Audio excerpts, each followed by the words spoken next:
meeting to order right now. Good evening, MTEA leaders and allies. We are joined by a most special guest. Dr. Jill Biden currently teaches students at Northern Virginia Community College, a public community college, and began her work. Dr. Biden began her work in public education, teaching English at Brandywine High School in Wilmington, Delaware.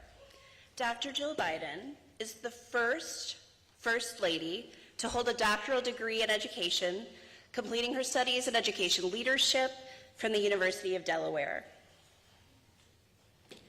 I think most importantly, just like all of us here, the welfare and learning of millions of public school students in Milwaukee and across this country is what matters the most for Dr. Biden, which is why she continues to call for increased wages, more staff, and respect for the public education workers who serve our students every single day.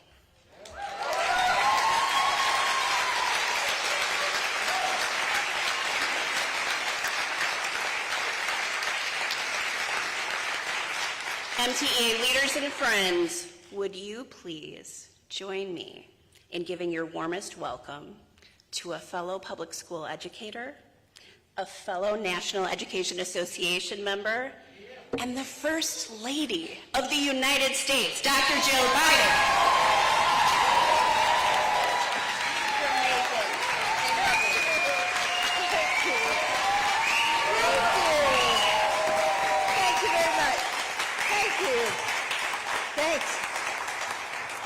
You have a lot of energy after teaching all day. And thank you, Amy. And thank you for your 30 years as a special education teacher. And your leadership has helped this union thrive. And I know that everyone here is grateful for her work, aren't we?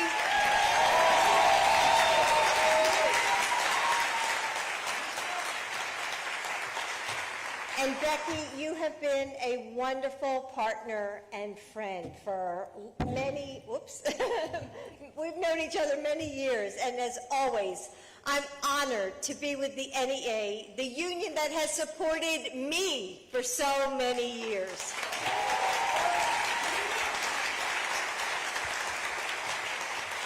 I know that Lieutenant Governor Barnes will be joining you today, and I just had the chance to meet his mom, LaJuan. Where are you, LaJuan? Oh, there you are.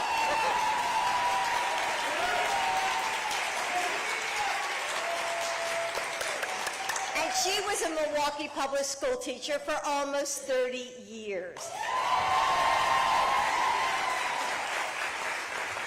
So looking at this crowd, I'm reminded that Wisconsin's recertification process was created in order to weaken unions. And yet, right?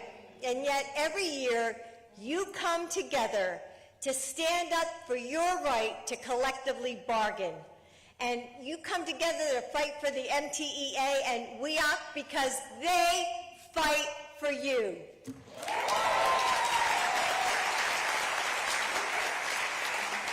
Despite the obstacles in your way, Milwaukee is and will always continue to be union strong.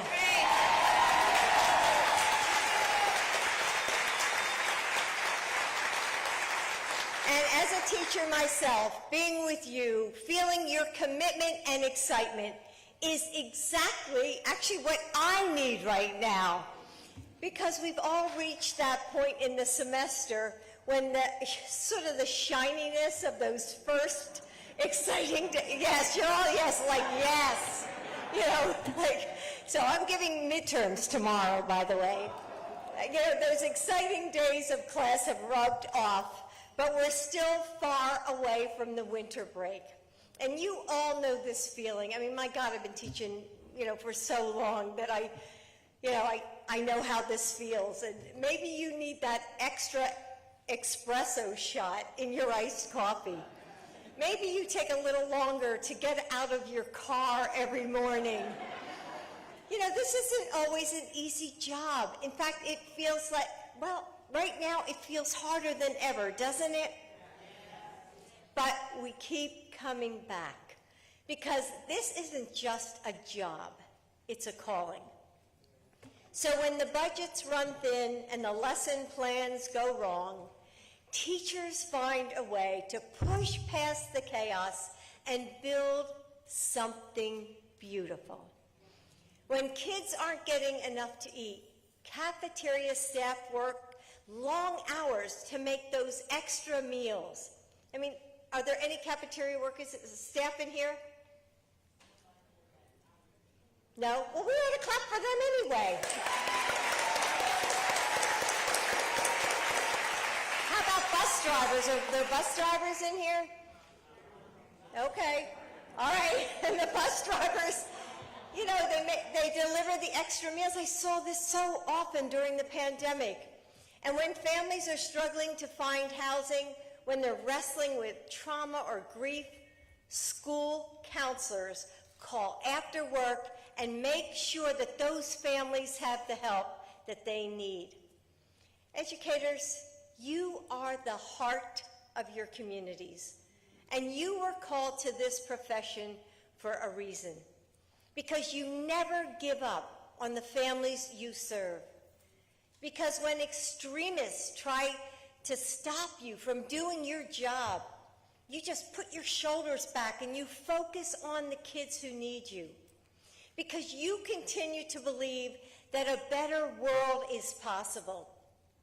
And you make that world real, one student at a time. And I'm here today to tell you that, you know, you're not in this alone. You have a friend in the White House. In fact, you have two, me and Joe.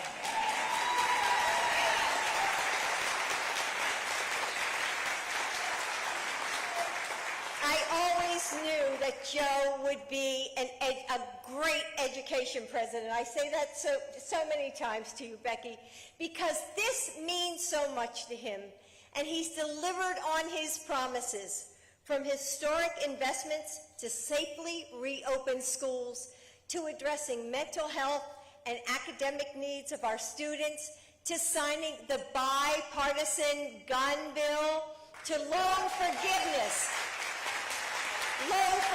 and I hope a lot of you are able to take advantage of that. And he's working every day to support what we call the 3 R's of teaching: recruiting, respecting, and retaining our educators. He's working hard to bring more people into this profession and give them the support and mentoring they need to succeed. Here in Wisconsin, Governor Evers and Lieutenant Governor Barnes have been incredible partners in that work. They've invested millions so every student can have access to mental health services, so students with disabilities have the support that they need, and so that teachers have manageable class sizes. In fact, later this evening, the governor and I will be heading to a homework diner, and I'm excited to see how communities are coming together to better support families here in Milwaukee. But there's so much more we all need to do. If we hope to invest more in our schools and your salaries, if we want to rebuild the middle class, if we want to protect women's rights and Social Security, we need leaders. We need leaders who will stand up for you and your students. And that's why we all need to get involved, because you know what's at stake, and because this union knows how to get things done. Yeah.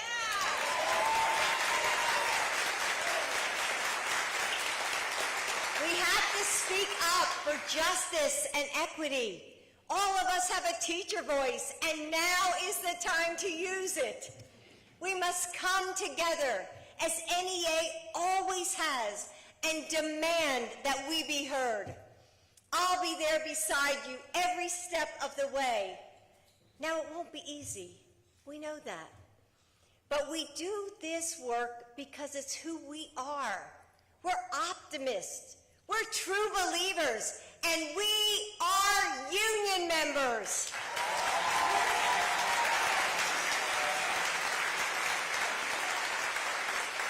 We stand together and we fight for the communities we care about.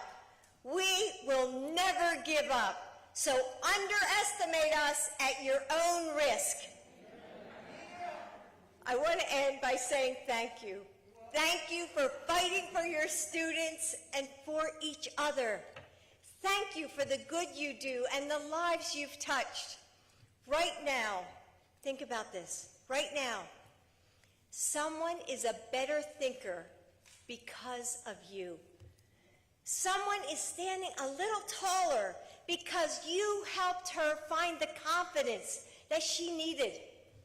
Someone is working a little harder because you pushed him to try. Someone is kinder because you showed her what that meant. Someone is braver because you helped him find his courage. This group is powerful. In little ways and big ways, you change the world every single day. Thank you.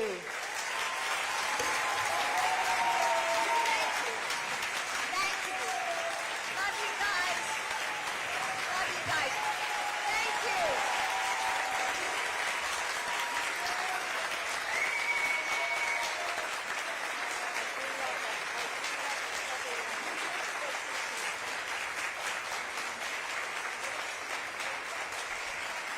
Ladies and gentlemen, the First Lady of the United States, Dr. Jill Biden.